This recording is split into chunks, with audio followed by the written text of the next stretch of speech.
Hello student, कैसे आप लोग। मैं प्रियंका आप सभी का सक्सेस मिशन में स्वागत करती हूँ। जैसा कि आप जानते हैं सीटेट का आज एग्जाम हुआ है और फर्स्ट पेपर का आंसर की मैंने करवा दिया है। जो नहीं देखे हैं इस वीडियो के डिस्क्रिप्शन में उसका लिंक दिया है, वहां से देख लीजिए। और ये आपका सेकेंड पेपर का है, ठीक है। सेकेंड पेपर में जितने भी सब्जेक्ट आते हैं वो सभी का आपका यहाँ पे 100% जो है श्योरिटी के साथ आपका आंसर जाएगा। इसलिए पेन और पेपर लेके बैठ जाइए क्वेश्चन और उसमें मिलाइए कि आपका कितना स्कोर जाता है, ठीक है। और जो स्टूडेंट हमारे चैनल पर नए हैं हमारे चैनल को सब्सक्राइब कर लीजिए और ज़्यादा से ज़्यादा अपने दोस्त लोगों में भी शेयर कीजिए, ठीक है। तो चलिए स्टार्ट करते हैं, टाइम को बर्बाद ना करते हुए, क्योंकि इसमें जो सवाल है आपको बहुत सारे सवाल हैं और पढ़ने हैं क्योंकि लंबे लंबे सवाल भी है, ठीक है। चलिए पहला ये जो है आपका जो क्वेश्चन है आपका सेट एफ का है, ठीक है। तो जिनका एफ होगा वो तो हूबहू आपका आंसर मिला लेंगे और एफ के अलावा जिनका दूसरा अगर है, ठीक है, तो वो क्वेश्चन को देखते हुए मिलाएंगे, ठीक है। चलिए तो पहले आते हैं, पहले आपका सवाल जो है ये आपका सीडीपी का स्टार्टेड है, ठीक है। तो यहाँ से हम लोग पढ़ते हैं। कहता है निम्नलिखित कथनों को पढ़िए और सही विकल्प का चयन कीजिए, ठीक है। शिक्षकों को विद्यार्थियों में विशेष जातीय समूहों के बारे में रूढ़िवादिता को तोड़ने के लिए कड़ी मेहनत करनी चाहिए, ठीक है।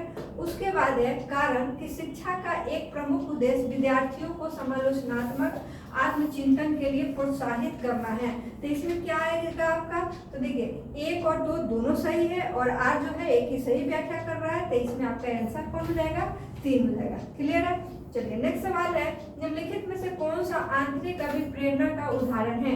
आंतरिक अभिप्रेरणा कहता है शिक्षा को प्रभावित करने के लिए परियोजना का पूरा करना, डांट से बचने के लिए पढ़ाई करना, पुरस्कार राशि के लिए एक प्रतियोगिता में भाग लेना या व्यक्तिगत आनंद के लिए एक वाद्य यंत्र बजाना। ये कौन सा होगा, तो देखिए व्यक्तिगत आनंद के लिए एक वाद्य यंत्र बजाना, ये ऑप्शन आपका 4 हो जाएगा। चलिए नेक्स्ट सवाल है, देखिए बहुत ज़्यादा आपको डिटेल में इसको नहीं जा रहे हैं क्योंकि डिटेल में कराएंगे तो बहुत ज़्यादा टाइम लगेगा, क्योंकि आप लोगों को पढ़ने लिखने का तो वो सब कर चुके हैं। आप लोगों को आंसर चाहिए, सिर्फ आंसर मिलाइए और अच्छे से स्कोर देखिए कि कितना आपका आता है, आप लोगों का रिजल्ट है या नहीं है, आपको पता चल जाएगा स्कोर देखने से। आई होप कि आप लोगों का एग्जाम अच्छा ही गया होगा, क्योंकि पेपर जो है आपके पढ़ाए हुए चीज़ों में से ही आया हुआ है, ठीक है। चलिए तीसरा सवाल है कि जो बच्चे अपने शुरुआती वर्षों में भाषा सीखने के लिए अनुकूल वातावरण से वंचित रहते हैं उन्हें बाद के जीवन में भाषा चुनने में थोड़ी कठिनाई होती है। तो कहता है भाषा विकास पूरी अनुवांशिकी पर आधारित है या विकास अव्यवस्थित और अप्रत्याशित होता है या भाषा के विकास का एक संवेदनशील काल है। भाषा और अनुभूति जटिल रूप से परस्पर क्या होता है, ये निर्भर होता है। तो ये आपका ऑप्शन क्या हो जाएगा, ऑप्शन नंबर 4, भाषा और अनुभूति जो होता है जटिल रूप से एक दूसरे पर निर्भर होता है, संबंधित होता है। चलिए नेक्स्ट सवाल है, अधिगम के समान सिद्धांत बताते हैं कि विद्यार्थी बेहतर रूप से सीखते हैं यदि शिक्षक पहले अवधारणा को उसके प्रतीकात्मक रूप में प्रस्तुत करे और फिर उसके भौतिक रूप पर जाए। दूसरा है कि पहले अवधारणा का संपूर्ण रूप से परिचय दे और फिर उसकी बारीकियों पर जाए, ठीक। पहले तर्क और कारण के संदर्भ में अवधारणाओं पर चर्चा करें और फिर विचारों को सत्यापित करने के अवसर दें। पहले उस पर चर्चा करें जिसके बारे में विद्यार्थी को नहीं पता और फिर उस पर आए जो विद्यार्थी पहले से जानते हैं। तो इसका हम लोग क्या आंसर देंगे, ऑप्शन नंबर 2 कि पहले अवधारणा का संपूर्ण रूप से परिचय दें और फिर उसमें बारीकियों पर हम लोग जाएंगे, तो ऑप्शन 2 हो जाएगा इसका। चलिए नेक्स्ट सवाल है, एक शिक्षिका अपने शिक्षार्थियों को अधिसंज्ञानात्मक कौशल विकसित करने में मदद करना चाहती है। निम्नलिखित में से कौन सी रणनीति सबसे प्रभावी होगी, ठीक है। तो इसमें आपका ऑप्शन नंबर आ जाएगा 4। कहता है विद्यार्थियों को प्रोत्साहित करना कि वे स्वयं अपने अधिगम पर चिंतन करें और अपनी प्रगति का मूल्यांकन करें। तो जो जहाँ पे स्वयं करना होता है तो वो चीजें आपका जो होता है खोजपूर्ण आधारित होता है, तो ऑप्शन इसका 4 हो जाएगा, ठीक है। कुछ ऑप्शन स्किप करते हैं पढ़ने में क्योंकि बहुत टाइम टेकन है, ठीक है, इसलिए आपको सटीक आंसर मिलेगा। चलिए नेक्स्ट सवाल है आपका, निम्नलिखित कथनों को पढ़िए और सही विकल्प दीजिए। यहाँ पे अभी कथन है कि शिक्षकों को संकल्पना को मजबूत करने के लिए विद्यार्थियों को अपने स्वयं के संकल्पना के उदाहरणों और गैर उदाहरणों की पहचान करने के लिए कहना चाहिए। तो इसका कारण है कि विद्यार्थियों के बारे में सोचने से संकल्पना को मजबूत किया जाता है, जबकि गैर उदाहरण विद्यार्थियों को भ्रमित करते हैं। तो इसमें जो हो जाएगा आपका ऑप्शन नंबर 4 हो जाएगा। ए और आर दोनों सही है, लेकिन आर जो है एक ही सही व्याख्या नहीं करता है, ऑप्शन नंबर 4। देखिए आप लोगों का जितना भी स्कोर आएगा वो कमेंट करके जरूर बताइएगा कि आपका कितना मार्क्स आ रहा है। अगला सवाल है कि माध्यमिक कक्षाओं में अधिगम के लिए एक अनुकूल कक्षा का वातावरण डैश पर केंद्रित होता है। ठीक है, तो सजा और शर्मिंदगी के डर पर, प्रतिस्पर्धा लोचाकार पर, या अनुबंधन और पुनर्निर्माण सहकार्य अधिगम पर होता है। ठीक है, तो ये आपका ऑप्शन नंबर 4 हो जाएगा। चलिए नेक्स्ट सवाल है आपका 8 नंबर की जटिल समस्याओं से जूझ रहे अमन के समस्या समाधान कौशल विकसित करने में एक शिक्षक किस प्रकार मदद कर सकता है। तो एक शिक्षक किस प्रकार मदद कर सकता है, तो उसे मंथन करने और विचार उत्पन्न करने के लिए प्रोत्साहित करके। तो आपका ऑप्शन फर्स्ट ही हो जाएगा राइट आंसर। ठीक है, देखिए रेड पेन से जो आंसर लग रहे हैं वो सही है, आपका ये ब्लू वाला सही है।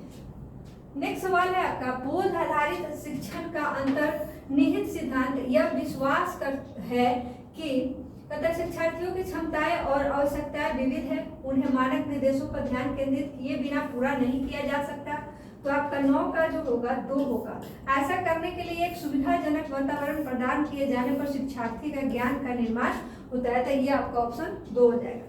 नेक्स्ट है आपका वह विद्यार्थी जो पठन वैकल्पिक से जूझ रहे हैं तो को पढ़ना सिखाया जा सकता है। ठीक है, तो इसके लिए आपका ऑप्शन 3 है प्रणालीगत ध्यानात्मक प्रशिक्षण के माध्यम से जो है सिखाया जा सकता है। तो ऑप्शन इसका 3 हो जाएगा। ठीक है, चलिए नेक्स्ट सवाल है निम्नलिखित में से कौन सा समूह उन विशिष्टताओं का सही ढंग से उल्लेख करता है जो प्रतिभाशाली विद्यार्थियों और कक्षा में अन्य विद्यार्थियों के बीच आमतौर पर जो है भिन्न होते हैं। तो समझ की अग्रणीता, या फिर इसमें है कि समझ की अग्रवर्ती गहनता, सही बात है। उसके बाद है कि सीखने की तेज गति, ये भी सही है। समझने के लिए दूसरों पर अधिक निर्भरता, गलत हो जाएगा। शारीरिक विकास की तेज गति, तो ए और बी आपका ऑप्शन नंबर 3 में है। ठीक है, चलिए नेक्स्ट सवाल है कि श्रवण बाधिता के संदर्भ में निम्नलिखित में से कौन सा कथन जो है सही है। तो इसका ऑप्शन आपका 4 हो जाएगा कि सभी श्रवण बाधिता वाले बच्चों को संवाद करने के लिए सांकेतिक भाषा जो होता है उस लैंग्वेज का प्रयोग करने की आवश्यकता होती है। तो ऑप्शन 4। नेक्स्ट सवाल है आपका समावेशक के संदर्भ में पाठ्याचार्य सीखने की अपेक्षाएं डैश में समान है जबकि डैश में वे भिन्न होती है। ठीक है, तो ये हो जाएगा आपका 13 का 1 संवर्धन और गति वर्धन हो जाएगा। ठीक है, चलिए नेक्स्ट सवाल है संरचनावादी सिद्धांतकारों के अनुसार निम्नलिखित में से कौन सा कथन जो है सही नहीं है। तो इसके लिए आपका ऑप्शन हो जाएगा ट्रू कि प्रभावी अधिगम सुनिश्चित करने के लिए शिक्षार्थियों को बाहरी रूप से प्रेरित करने की आवश्यकता है। ठीक है, चलिए नेक्स्ट सवाल है, ये थोड़ा सही से नहीं क्वेश्चन दिखेगा लेकिन इसके बाद के सभी क्वेश्चन अच्छे से दिखेंगे, इसलिए थोड़ा सा एक कोऑपरेट कर लीजिए। 2-3 सवाल ऐसे हैं। तो 15 का आपका जो है ऑप्शन 4 हो जाएगा, बी और सी। ठीक है, इसमें है कि एक प्रगतिशील कक्षा में विद्यार्थी जो है अधिक प्रश्न नहीं पूछ सकते हैं, शिक्षक से प्रश्न पूछ सकते हैं, एक दूसरे से प्रश्न पूछ सकते हैं, स्वयं से प्रश्न पूछते हैं नहीं। तो यहाँ बी और सी जो है 4 ऑप्शन। नेक्स्ट सवाल है बुद्धि के संदर्भ में निम्नलिखित में से कौन सा दृष्टिकोण शिक्षार्थियों के बीच जो विविधता के संपूर्ण विचार का जो है समर्थन करता है। तो ये आपका ऑप्शन 3 हो जाएगा कि बुद्धि जो होता है बहुआयामी और समय के साथ जो है बदलता रहता है, क्योंकि छोटे बच्चे का बुद्धि कुछ अलग होता है, बड़े होने के बाद कुछ बुद्धि अलग हो जाता है, ये मल्टी डायमेंशनल होता है बुद्धि। ठीक है, चलिए तो ऑप्शन 3 हो जाएगा 16 का। 17 नंबर क्वेश्चन है कि पुल्लिंग या स्त्रीलिंग होने से जुड़ी अपेक्षाओं को डैश कहा जाता है और इन्हें डैश सीखा जाता है। ठीक है, तो ये आपका हो जाएगा 3 नंबर कि जेंडर पूर्वाग्रह जो होता है मुख्य रूप से प्रारंभिक बाल्यावस्था के दौरान होता है। ठीक है, तो ये आपका ऑप्शन हो जाएगा 3। ठीक है, अगला सवाल है लॉरेंस कोहलबर्ग के सिद्धांत की आलोचना जो है केरल गिलिगन द्वारा जो है किया गया। तो ये आपका ऑप्शन 3 हो जाएगा, नैतिक तर्क में लैंगिक विभिन्नताओं की अपेक्षा करने के लिए की गई थी। ठीक है, चलिए नेक्स्ट सवाल है आपका 19 नंबर निम्नलिखित में से किसने सामान्य बुद्धि किया और धारणा की आलोचना की और बुद्धि का एक वैकल्पिक सिद्धांत जो है प्रस्तावित किया। तो ये चार्ल्स स्पीयरमैन हो जाएगा, ऑप्शन नंबर इसका 3 हो जाएगा। ठीक है, चलिए देखिए एक बार और बता दें, ये जो आपका सेट है ये आपका एफ है। देखिए यहाँ पे देख रहे हैं ना, ये आपका एफ सेट है, ठीक। इसलिए एफ वाले हूबहू आंसर आपको मिलेगा जो ऑप्शन है वो, और इसके अलावा जो भी है वो अपना क्वेश्चन एक बार देख के तब उसको मिलाएंगे। चलिए, और अपने दोस्त लोगों में भी ज़्यादा से ज़्यादा शेयर कीजिए ताकि आपके दोस्त लोगों को भी अपना स्कोर जानने में मदद मिले। चलिए अगला सवाल है, समावेशी शिक्षा में क्या शामिल है। ठीक है, तो इसके लिए आपका ऑप्शन 3 हो जाएगा, व्यक्तिगत अंतरों की पहचान के परिणाम स्वरूप पठाचार्य में लचीलापन होना चाहिए, कठोरता नहीं, लचीलापन। तो ऑप्शन 3 हो जाएगा इसका राइट आंसर। चलिए नेक्स्ट सवाल है, इसमें दिया है कि समालोचनात्मक चिंतन में प्रमाण की क्या भूमिका होती है। तो समालोचनात्मक चिंतन में जो है प्रमाण का तार्किक और सुनियोजित रूप से मूल्यांकन किया जाता है। तो ये आपका ऑप्शन नंबर फर्स्ट हो जाएगा। नेक्स्ट सवाल है 22 नंबर, निम्नलिखित में से कौन सा प्रश्न बच्चों के समालोचनात्मक और रचनात्मक चिंतन को बढ़ावा देता है। ठीक है, तो कहता है पानी के बचाव के लिए सबसे अच्छा तरीका कौन सा हो सकता है और क्यों।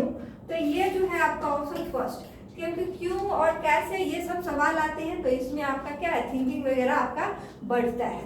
चलिए नेक्स्ट सवाल है, निम्नलिखित कथनों को पढ़िए और सही विकल्प का चयन कीजिए। अभी कथन है कि बच्चों में संज्ञानात्मक विकास पर भाषा के प्रभाव पर जिम पियाजे और लेव वाइगोत्स्की के दृष्टिकोण में भिन्नता है। सही बात है। खोज है, इसका कारण है कि खोज अधिगम में शिक्षण अवसर प्रदान करता है और विद्यार्थी स्वयं जानकारी प्राप्त करके उनके उन्मुख होते हैं। तो ये भी बात सही है, लेकिन आर एक ही सही व्याख्या नहीं करते हैं क्योंकि दोनों अलग अलग चीजें हैं, लेकिन दोनों अपने जगह पे सही है। तो मेरे ख्याल से इसका ऑप्शन 4 होना चाहिए।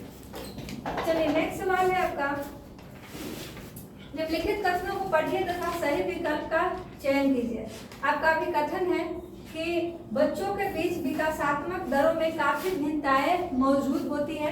कारण है इसका विकासात्मक अंतर आनुवंशिक और अनुभवनात्मक विविधताओं की जटिल अंतःक्रिया का एक अनिवार्य परिणाम है। ठीक है, तो इसका क्या हो सकता है, देखिए ए और दो तो दोनों सही है और ये दोनों जो है सही व्याख्या करते हैं। तो ऑप्शन इसका राइट आंसर 3 हो जाएगा। नेक्स्ट है, भाई बहन के रिश्ते और रिश्तों में माता पिता और साथियों के साथ संबंधों से भिन्न होते हैं। भिन्न तो नहीं होते हैं, केवल दिया है तो ऐसे भी कट जाएगा। माता पिता और साथियों के साथ संबंधों के समान होते हैं। तो ऑप्शन आपका 4 हो जाएगा। क्लियर है। चलिए 26 नंबर क्वेश्चन है कि महारत मतलब निपुणता, लक्ष्य और प्रदर्शन लक्ष्य में क्या अंतर है। ठीक है, तो इसका आपका 26 का हो जाएगा ऑप्शन नंबर 4। महारत लक्ष्य अपने कौशल और कार्य की समझ में सुधार करने पर केंद्रित होते हैं, जबकि प्रदर्शन लक्ष्य उच्च ग्रेड प्राप्त करने या बाहरी पुरस्कार प्राप्त करने को पर केंद्रित होती है। ठीक है, तो इसका आपका ऑप्शन जो है आपका ऑप्शन 4 हो जाएगा। क्लियर है। चलिए नेक्स्ट सवाल है, निम्नलिखित में से कौन सी पियाजे के संज्ञानात्मक विकास के सिद्धांत का सीमा है। ठीक है, तो इसका आपका राइट आंसर हो जाएगा 3। वह संज्ञानात्मक विकास पर संस्कृति और सामाजिक कारकों का प्रभाव होता है। देखिए जैसे ही आपका संज्ञानात्मक विकास तो सामाजिक वगैरह है तो आपका सही हो जाता है। ठीक है, तो ऑप्शन 3। अगला सवाल है कि पियाजे के अनुसार गुणात्मक रूप से 4 विभिन्न अवस्थाएं जो हैं तो इसमें आपसे पूछा है। ठीक, तो ऑप्शन 4 हो जाएगा, बच्चे के विकास के सार्वभौमिक पैटर्नों का प्रतिनिधित्व जो है वो करता है कि किस पे कैसा विकास होता है, इसलिए आपका ऑप्शन 3। नेक्स्ट सवाल है कि लेव वाइगोत्स्की का मानना था कि विकास प्रकृति में क्या है, मानना था कि विकास तो कहता है प्रकृति में असंतत है, सीधे परिपक्वता के परिणाम से होता है या सीधे सामाजिक संपर्क। देखिए वाइगोत्स्की का जैसे ही आ जाए और इसमें सामाजिक समर्थन वगैरह से है तो आप इसमें उसका दे सकते हैं। ठीक है, तो ऑप्शन 3 हो जाएगा क्योंकि ये सामाजिक का ही सिद्धांत, सामाजिक संस्कृति का ही सिद्धांत दिए थे वाइगोत्स्की ने। चलिए नेक्स्ट सवाल है आपका सीडीपी का लास्ट है ये, निम्नलिखित कथनों को पढ़िए और सही विकल्प का चयन कीजिए। अभी कथन दिया है, प्रत्येक वर्ष लता जो कक्षा 7 की शिक्षिका है उसके क्षेत्रों में कैरियर पर चर्चा करने के लिए 1 महीना गर्ल प्रोफेसर और एक पुरुष नर्स को अपनी कक्षा में आमंत्रित करती है। उसके बाद है कि कारण है कि जेंडर अंतर जन्मजात है और समाज के माध्यम से अधिग्रहित नहीं है। ठीक है, तो इसका ऑप्शन क्या हो जाएगा, फर्स्ट हो जाएगा। इसमें एक तो सही है, लेकिन जो इसका रीजन दिया हुआ है वो आपका गलत है। ठीक है, तो ये आपका था सीडीपी का 30 सवाल जो हम लोगों ने देखा। इसके आगे जो है आपके मैथ्स के सवाल है, तो हम लोग मैथ्स के भी सवाल को देख लेते हैं।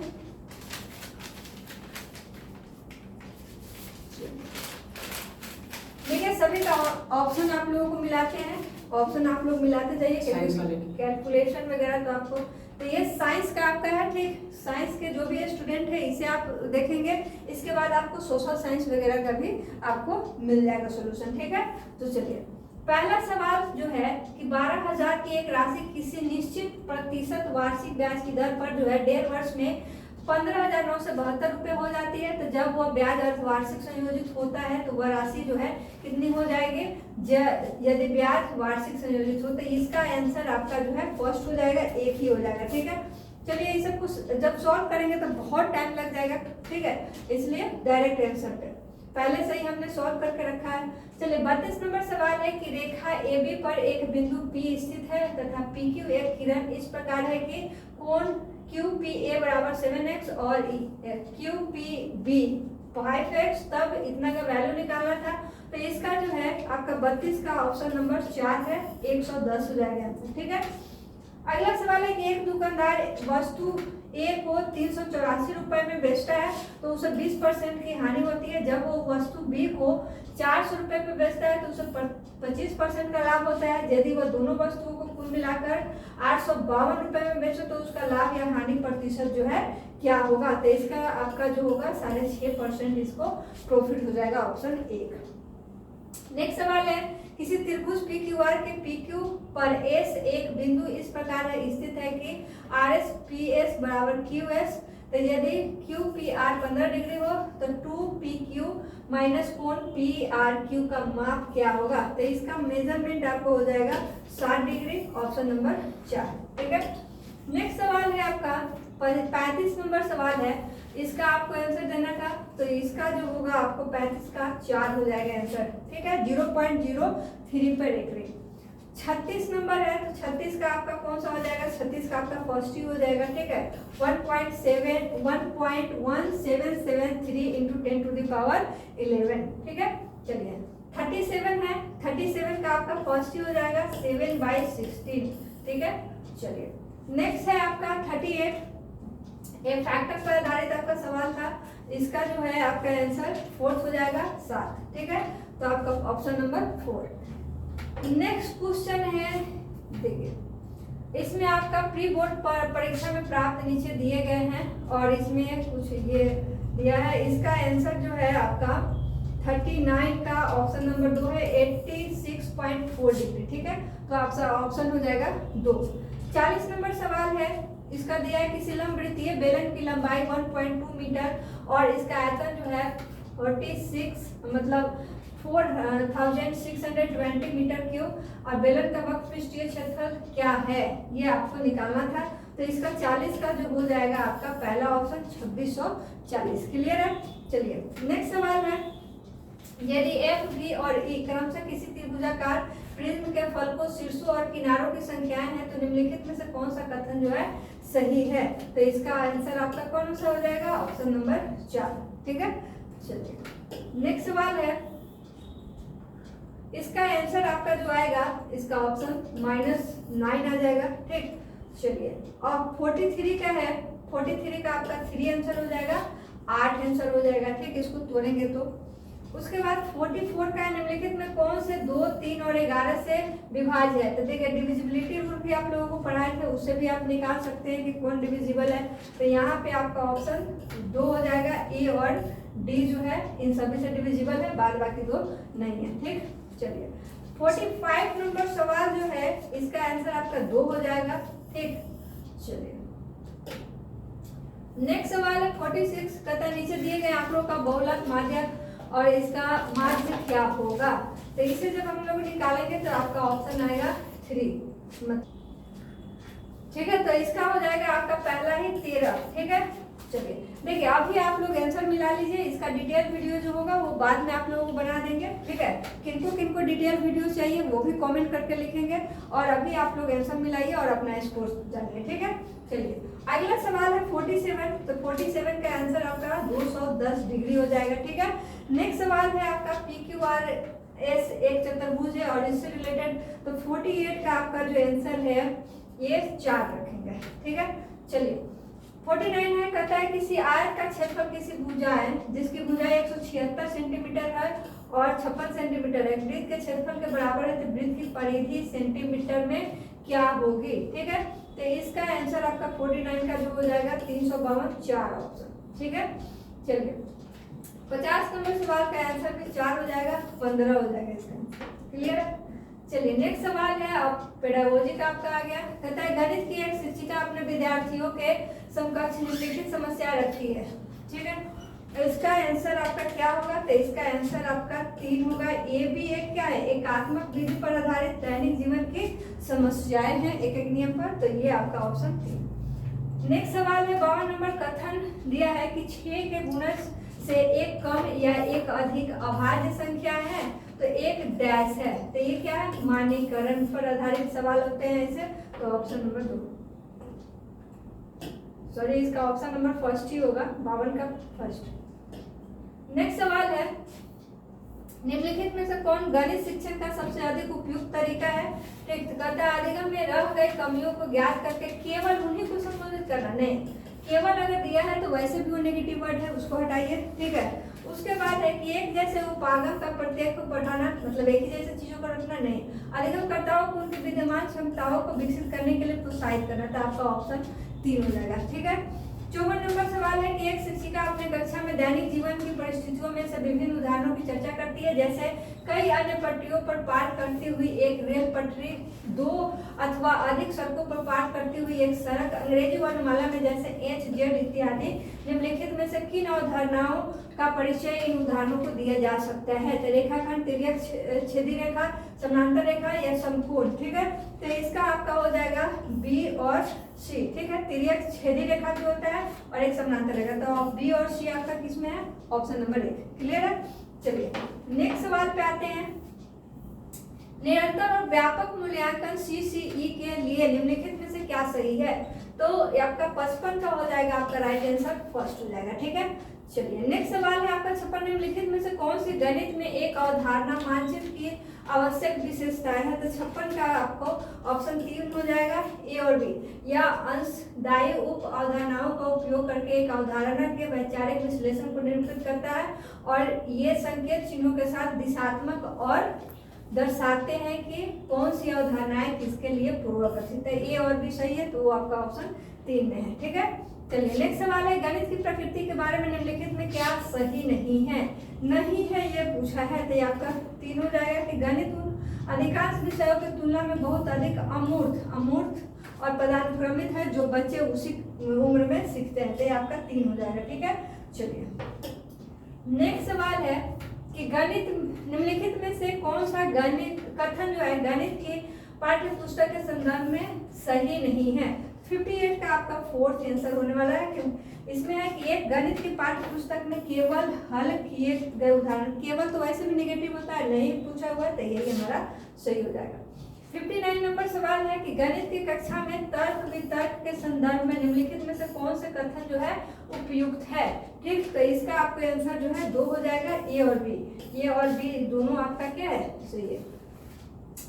नेक्स्ट सवाल है आपका कि गणित में एक कंजेक्चर जो होता है, तो कंजेक्चर आपका क्या होता है 3, एक प्रतिज्ञापित या निष्कर्ष है जो बिना प्रमाण के एक अस्थायी आधार पर सत्य माना जाता है, तो ये आपका ऑप्शन क्या हो जाएगा कंजेक्चर के लिए ऑप्शन नंबर 3, ठीक है। तो ये मैथ का जो है आपका ये सवाल था। अब देखते हैं आगे, चलिए ये जो है अब आपका साइंस के सवाल है, ठीक है। तो साइंस के सवालों को भी देखते हैं, उसके बाद आपके जो है सोशल साइंस के भी सवालों को देखेंगे। चलिए निम्नलिखित में से मुक्तोत्तर प्रश्न की पहचान कीजिए, तो ये जो होगा कि दूसरा ऑप्शन हो जाएगा, क्या होगा यदि मानव सेल्यूलोज को पचा सके, ठीक है। दूसरा है 62 नंबर सवाल के विद्यार्थियों के एक समूह को एक ऐसी गतिविधि में संलग्न किया गया है जिसमें वे बीकर में सामान्य नल के पानी का क्वथनांक तापमान माप रहे हैं। निम्नलिखित में से कौन सा इस कार्य पर उन्हें आंकने का उपयुक्त संकेतन नहीं है। ठीक है, तो 62 का जो है आपका फर्स्ट आंसर हो जाएगा थर्मामीटर के अर्धांक पर ध्यान देना। ठीक है, चलिए नेक्स्ट सवाल है कि निम्नलिखित में से कौन से स्कूलों एवं वर्तमान में पालन होने वाली भ्रष्टाचार संबंधी गतिविधियों के संबंध में सही है। तो ये आपका 63 का हो जाएगा, बी और सी सही है, तो ये आपका ऑप्शन नंबर फर्स्ट हो जाएगा। क्लियर है, चलिए नेक्स्ट सवाल है आपका 64 नंबर, निम्नलिखित में से किसको स्कूली विज्ञान पठाचार्य में सामाजिक वैज्ञानिक मामलों को सम्मिलित करने के लिए एक मान्य कारण के रूप में शामिल नहीं किया गया है। तो 64 का हमारा एक आंसर हो जाएगा तर्क वितर्क कौशल को विकसित करना। ठीक है, चलिए नेक्स्ट सवाल है विज्ञान पठाचार्य के विषय वस्तु वैधता के संदर्भ में निम्नलिखित में से कौन से सामान्य परिलक्षण नहीं है या होते हैं। ठीक है, तो 65 का आपका जो है ऑप्शन 2 होने वाला है, ये भी सी। चलिए नेक्स्ट सवाल है आपका कि कक्षा 7 में जीवों में श्वसन पाठ पढ़ाने के पश्चात शिक्षिका अपने विद्यार्थियों के साथ निम्नलिखित गतिविधि करती है। इसका आंसर आपको जो हो जाएगा 66 का फर्स्ट हो जाएगा पूर्वानुमान। ठीक है, चलिए नेक्स्ट सवाल है पाठ्य पुस्तकों में विस्तारित अधिगम के भाग के रूप में प्रस्तावित गतिविधियों के संबंध में निम्नलिखित में से कौन जो है सही नहीं है। तो 67 का आपको 3 हो जाएगा। इसमें कुछ बृहद रूप से विशेषज्ञों और शिक्षकों एवं समाज के साथ बच्चों की अंतर क्रिया को बढ़ाती है, तो ये ऑप्शन नंबर आपका 3। क्लियर है, चलिए नेक्स्ट सवाल है निम्नलिखित में से किसे टीम मतलब दल शिक्षण के लिए सबसे उपयुक्त तर्काधार के रूप में शामिल किया जा सकता है। तो 68 का आपका ऑप्शन 4 हो जाएगा। या विविध सुविज्ञता वाले विद्यार्थियों को लाभ पहुंचाते हैं।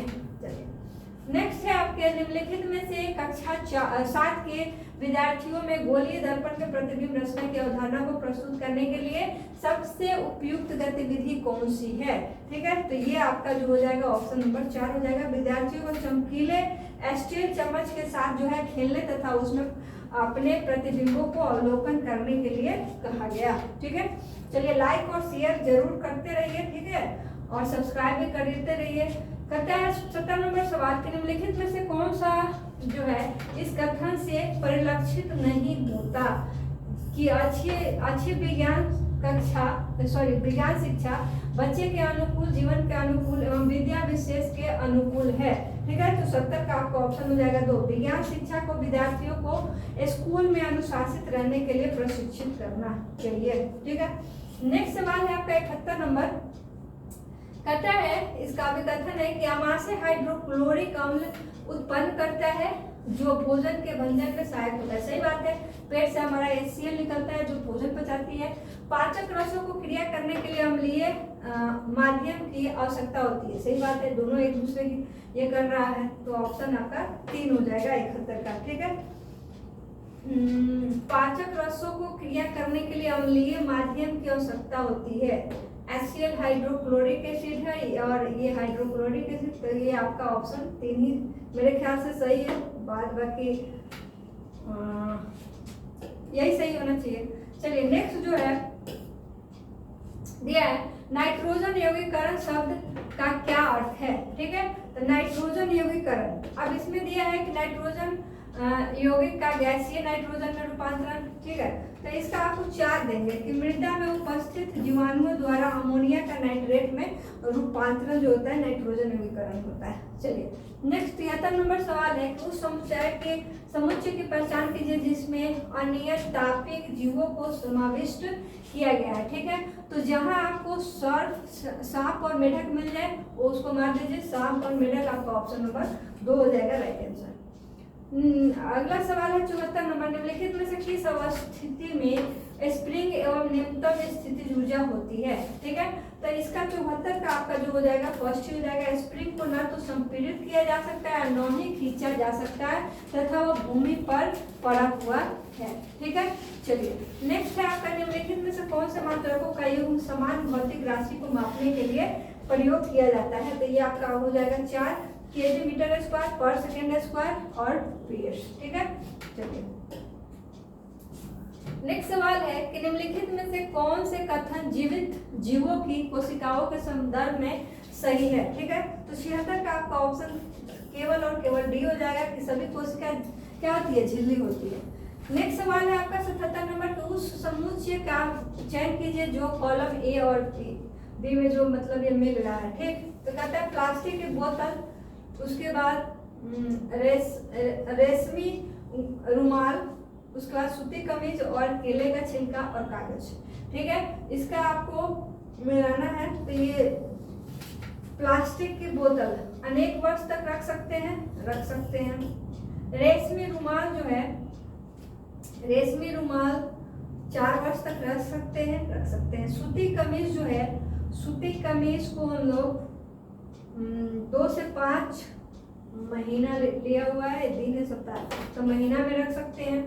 केले का छिलका जो है 1 से 2 सप्ताह, 10 से 30 दिन, 1 से 2 सप्ताह में ये आएगा। ठीक है, कागज जो है 10 से 30 दिन, ये इसमें आता है। तो ई का आपका चल गया 3। चलिए, ये ऑप्शन नंबर आपका 4 में हो जाएगा। ठीक है, ऑप्शन 4। नेक्स्ट सवाल है कि एक ऊंचाई से 15 ग्राम द्रव्यमान का पंख छोड़ा जाता है। यह पाया जाता है कि एक समान वेग से गिर रहा है, उस पर काम करने वाला नेट बल क्या होगा, तो ये 0 हो जाता है, कोई बल नहीं है। ठीक है, यहाँ है 3 प्लस आयन तत्व x जो है से प्राप्त होता है, जिसमें x3 प्लस में प्रोटॉन, इलेक्ट्रॉन और न्यूट्रॉन की संख्या क्या होती है, तो इसमें जो है 13, 10 और 14 होता है। तो ये आपका ऑप्शन 3 हो जाएगा 79 का। ठीक है, चलिए 80 नंबर क्वेश्चन है कि निम्नलिखित में से किन कोशिका अंगकों में स्वयं का डीएनए अंतर्विष्ट होता है। ठीक है, तो इसके लिए आपका जो है आंसर 2 हो जाएगा, ABC मतलब लवक, कणिका और ये। नेक्स्ट सवाल है आपका, निम्नलिखित कथनों को पढ़िए और सही विकल्प चुनिए। कहता है विद्युत धारा एक सदिश राशि है। उसके बाद देता है कि विद्युत धारा वह राशि है जिसके पास परिणाम साथ साथ दिशा भी होती है। तो आपका इसका ऑप्शन नंबर 3 होगा, क्योंकि दोनों सही है और आर जो है एक ही सही व्याख्या भी करता है। ठीक है, अब अगला क्वेश्चन है आपका 82 नंबर। कहता है 4 द्रव ABCD के घनत्व नीचे दिए गए हैं। द्रव है ABCD और इसके घनत्व दिए गए हैं। कहते हैं इस सूचना के आधार पर निम्नलिखित में से सही कथन की पहचान कीजिए। तो ये आपका ऑप्शन फर्स्ट हो जाएगा। कहता है एक बीम को द्रव C में तैरता है, वह द्रव A में भी तैर सकता है और नहीं भी। ठीक है, तो ये आपका ऑप्शन है। नेक्स्ट सवाल है कि निम्नलिखित में से कौन से पदार्थ माचिस के निघर्षण पृष्ठ पर विद्यमान होते हैं। ठीक है, तो लाल, फास्फोरस और जो है मैग्नीशियम, ये आपके होते हैं। ऑप्शन नंबर 2 हो जाएंगे। ठीक है, 84 में आते हैं, तो 84 का आपका 4 होने वाला है। ठीक, चलिए उसके बाद 85 नंबर सवाल है। कहता है कथन की पहचान कीजिए, गलत कथन की। धूमटी मिट्टी की अपेक्षा चिकनी मिट्टी अधिक शुद्ध है। नहीं, यहाँ पे हो जाएगा धूमटी मिट्टी की तुलना में चिकनी मिट्टी अधिक उर्वरा देती है। तो ये आपका 85 का जो हो जाएगा 4 हो जाएगा। ठीक है, चलिए अगला सवाल है, सूची क्षेत्र कैमरे द्वारा निर्मित प्रतिबिंब वास्तविक होता है। निम्नलिखित में से कौन सा कथन इस तथ्य की प्रदान करते हैं। तो ये आपका 4 है। प्रकाश क्या होता है, सीधी रेखा में गमन करता है, टेढ़ा मेढ़ा नहीं। तो ये आपका 4 हो जाएगा। नेक्स्ट है उस समुच्चय की पहचान कीजिए जो द्विलिंगी पुष्पों को उत्पन्न करने वाले पात्रों से बना है। तो खीरा, पपीता, गुलाब, मक्का, खीरा, पिटूनिया, मक्का, पपीता, सरसों, सरसों, गुलाब, पिटूनिया। तो ये सरसों, गुलाब आपका पिटूनिया हो जाएगा। ठीक है, 87 का 4 आंसर। ठीक है, चलिए नेक्स्ट सवाल है।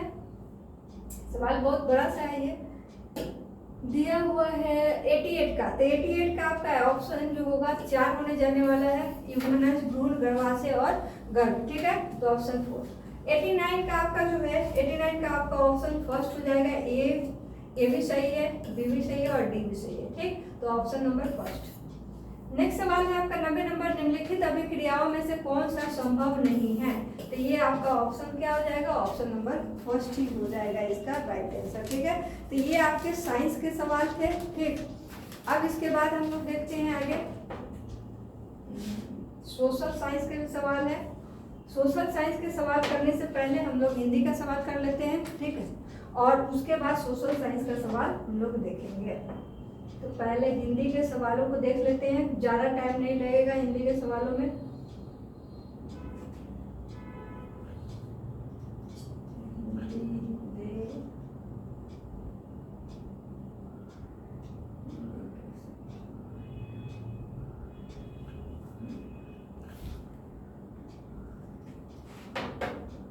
एक सेकेंड, तब तक आप लोग लाइक सब्सक्राइब और शेयर जरूर करें अपने दोस्त लोगों में, ठीक है। चलिए, ये आपके हिंदी का सवाल है और जिसको जितना नंबर आएगा, जो स्कोर आएगा, जिनका जितना आता है वो भी आप कमेंट करिए, ठीक है। कमेंट करके बताइए। देखिए, ये आपका हिंदी, ये आपका लैंग्वेज फर्स्ट है। इसमें दिया हुआ है, पहले आपका पैसेज ही दिया है, तो पैसेज को ना पढ़ के हम लोग डायरेक्ट क्वेश्चन पे आते हैं। क्वेश्चन आप लोग मिलाएंगे, ठीक है। यह 91 क्वेश्चन है कि इस दौर के लोग सबसे बुद्धिमान थे। वाक्य के रेखांकित अंश में किस दौर के लोगों की चर्चा की गई है, ठीक है। तो यहाँ पर जो है 9-10 हजार वर्ष पूर्व के लोगों की चर्चा की हुई है। तो ये आपका ऑप्शन कौन सा हो जाएगा? Right answer option 2। क्लियर है। भक्ति योग का महत्व क्या है? तो वास्तविक प्रगति की प्राप्ति में, सापेक्ष दुनिया की प्राप्ति में, या कर्म योग की प्राप्ति में, या ज्ञान योग की प्राप्ति में। तो ये आपका हो जाएगा वास्तविक प्रगति की प्राप्ति में, ठीक है। चलिए, नेक्स्ट सवाल है आपका 93 नंबर, कहता है डैश एवं डैश योग भक्ति मार्ग को सशक्त करेंगे, ठीक है। तो कर्म योग और ज्ञान योग, ऑप्शन नंबर 3। अगला सवाल है 94, गद्यांश के आधार पर कहा जा सकता है कि मानव जीवन में डैश का महत्व सबसे अधिक है। तो कर्म योग का जो है, या आध्यात्मिकता का, या बौद्धिक दृष्टिकोण का, या ज्ञान का है, ठीक है। तो इसका आपका क्या होगा? आध्यात्मिकता का इसमें चर्चा है, तो आध्यात्मिकता इसमें देंगे, ऑप्शन 2। अगला सवाल है कि मानव जीवन के लिए एकमात्र मार्ग है भक्ति का, राज का, कर्म का, या ज्ञान का, ठीक है। तो इसमें जो है भक्ति का आपका एक जो है मार्ग है, ऑप्शन 1। अगला सवाल है मनुष्य के पूर्वजों ने किस चीज की आवश्यकता को नहीं समझा है? तो भक्ति के मार्ग की आवश्यकता को नहीं समझा है, ऑप्शन 4, ठीक है। 97 है कि विशेषण विशेष से क्या उदाहरण क्या है? तो देखिए, विशेषण विशेष, इसमें सबसे बुद्धिमान, अब बुद्धि जो बुद्धिमान किस हो गया, और इसकी विशेषता बताया जा रहा है सबसे ज्यादा, तो ये आपका हो जाएगा ऑप्शन नंबर 1, ठीक है। सापेक्ष का विलोम क्या होगा? तो निरपेक्ष हो जाएगा, आपका ऑप्शन नंबर 2। नेक्स्ट सवाल है, कहता है समूह से भिन्न कौन है? साल, तेज, कर्म, मदद। तो देखिए, साल जो है यहाँ पे अपने समूह से भिन्न है। अब यहाँ पे आपको जो है कविता से रिलेटेड है, पद से, तो इसका भी देखते हैं। कहता है कविता के अनुसार अपने स्वप्नों को पूर्ण करने के लिए आवश्यक है क्या? निष्ठा, इच्छा शक्ति होना, या स्वप्न देखना, या धन संपदा होना, या अनुकूल परिस्थितियां होना। तो इसके लिए आपका फर्स्ट आंसर सही होगा, निष्ठा एवं इच्छा शक्ति होना, ठीक है। क्योंकि कोई भी काम करते हैं तो निष्ठा शक्ति भी होनी चाहिए। जीवन में सुख दुख, आशा निराशा की स्थिति, तो इसमें क्या हो जाएगा आपका आंसर? ऑप्शन 4, सदैव नहीं रहती। मतलब आशा निराशा सदैव नहीं रहती, एक जैसे नहीं रहते, बदलते रहते हैं, ठीक है। चलिए, शहर का अर्थ क्या होता है? तो सुबह होता है, आपका ऑप्शन नंबर 1 हो जाएगा, ठीक। चलिए, नेक्स्ट सवाल है, कविता की कौन सी पंक्ति मनुष्य के मनोबल को बढ़ाता है? ठीक है। तो गैर लक्ष्य जो साधा है तूने, एक दिन आएगी अपनी शहर, या चल कश्ती उठा सागर में उतर, या जिन्हें सपने अपने पाने में। तो देखिए, ये आपका होगा कि एक दिन आएगी अपनी शहर, मतलब हमारा भी एक सुबह आएगा, ठीक है। तो ऑप्शन नंबर 2 सही है। नेक्स्ट सवाल है कि कविता के मुख्य स्वर के रूप में कौन सा वाक्यांश उचित है? तो कहता है जो साधा है तू ना, या एक दिन आएगी, या एक अंधेरी रात, या सब। तो एक दिन आएगी, ये आपका ऑप्शन नंबर 2 हो जाएगा, राइट आंसर। 5 का है कि फिक्र का समानार्थी क्या होता है? तो चिंता होता है, ठीक है। चिंता नहीं होता है, डरना नहीं होता है, चुनौती नहीं होता है, ठीक है। तो चिंता होगा। चलिए, नेक्स्ट सवाल है आपका, कहता है शिक्षार्थी क्या करती है उस उदाहरण को पढ़े और उदाहरण से मेल खाती हुई युक्ति का चयन करें। यदि मुझे किसी का अर्थ समझ में नहीं आता तो मैं देखने का प्रयास करती हूँ, ठीक है। तो ऑप्शन जो हो जाएगा 106 का आपका फर्स्ट हो जाएगा, संदर्भ सामग्री की मदद लेना, ठीक है। चलिए, क्वेश्चन जो है 107, नैदानिक परीक्षणों का प्रयोग किसके आकलन के लिए किया जाता है? तो इसका आपको आंसर हो जाएगा 3, शिक्षार्थी के भाषा मजबूत और कमजोर बिंदु के लिए किया जाता है। ठीक है, नेक्स्ट सवाल है, निपुणता परीक्षण सदैव किसका आकलन करते हैं? तो विद्यार्थियों को भाषा वह स्तर जहाँ पे विद्यार्थी की पहुंच बनी गई, बहुसंवेदी अधिगम या दैनिक वार्तालाप या विद्यार्थियों को पढ़ाई गई भाषा। तो 108 का आपका पहला आंसर हो जाएगा, भाषा वह स्तर है जहाँ विद्यार्थियों की पहुंच बन गई है। चलिए अगला सवाल है कि एक अध्यापक ने विद्यार्थियों को समूह में विकसित किया और हाथियों पर कहानी पढ़ने से पहले उनके बारे में आयोजित प्रश्नोत्तरी में भाग लेने के लिए कहा, जहां पर अध्यापक का क्या मंतव्य है? तो टॉपिक के प्रति रुचि पैदा करना, पाठ्य वस्तु से समीक्षा लिखना, उनके स्मृति या सहपाठी जो है पृष्ठ पोषण करना। तो ये आपका जो हो जाएगा चौथा ऑप्शन, सहपाठी पृष्ठ पोषण करना। ठीक है, चलिए नेक्स्ट सवाल है, इसमें है कि भाषा की कक्षा में एक विद्यार्थी अवरोध पैदा कर रहा है, इस विद्यार्थी के साथ किस तरह का व्यवहार किया जाना चाहिए? तो इसका आंसर जो है आपका ऑप्शन 4 हो जाएगा, विद्यार्थियों पर ध्यान देना चाहिए। ठीक है, चलिए ऐसा नहीं कि नहीं ध्यान देना। अब कहता है विद्यार्थी किसी विचार बिंदु पर मानस मंथन करते हैं, संयोजन करते हैं, प्रारूपण करते हैं, संपादन करते हैं और अंततः अपने कार्य की पुनरावृत्ति भी करते हैं। तो इस प्रक्रिया द्वारा कौन सा कौशल प्रतिबिंबित होता है? तो लेखन कौशल इसमें जो है आपका आता है। ठीक है, चलिए थोड़ा ऐसे करो।